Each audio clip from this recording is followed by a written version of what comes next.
ဒီနေ့မှာယူများတွေထိုးလို့ရတယ်ဘယ်ရမယ်အမထိုးလို့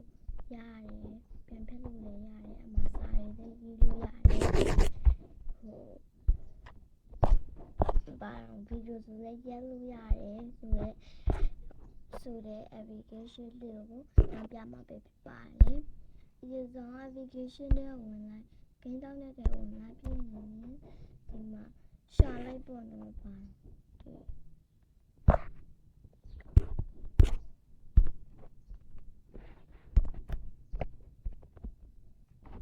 ဒီမရတော့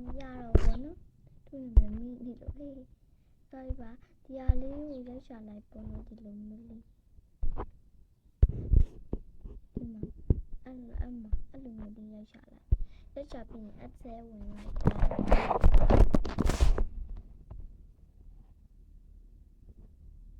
ဒါဒီဆောင်းလိုက်ပေါ့နော်အဆဲဝင်တော့ရင်အမကိုစောတင်ကိုယူချင်တဲ့ဟာလေးကိုလုပ်လိုက်ပေါ့နော်ဒီမှာအဲ့ဒါတောင်းပြီးလို့ရှိရင်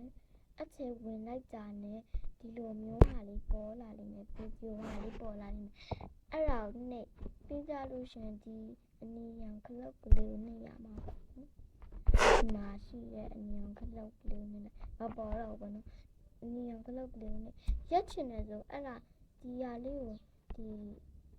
လုံးချောင်းလေးဟာလေးကိုနှိပ်လိုက်ပြီးကျင်ပြီးဆိုခုနကနှိပ်ထားတဲ့ဟာလေးကိုပဲနှိပ်ဒါဆိုရတယ်ပေါ့နော်ရိုက်တော့မယ်ဆိုဗီဒီယိုလေးကိုနှိပ်လိုက်အမှရိုက်လို့ရပြီပေါ့နော်ခက်တဲ့ထဲမှာလည်းမပါဘူးအောင်းလည်းကောင်းပါတယ်ကျေးဇူးသမားရဲ့တက်တာပါယူမျိုးမေးတင်တဲ့ဟာလေးရှင်မေးလို့ရပါတယ်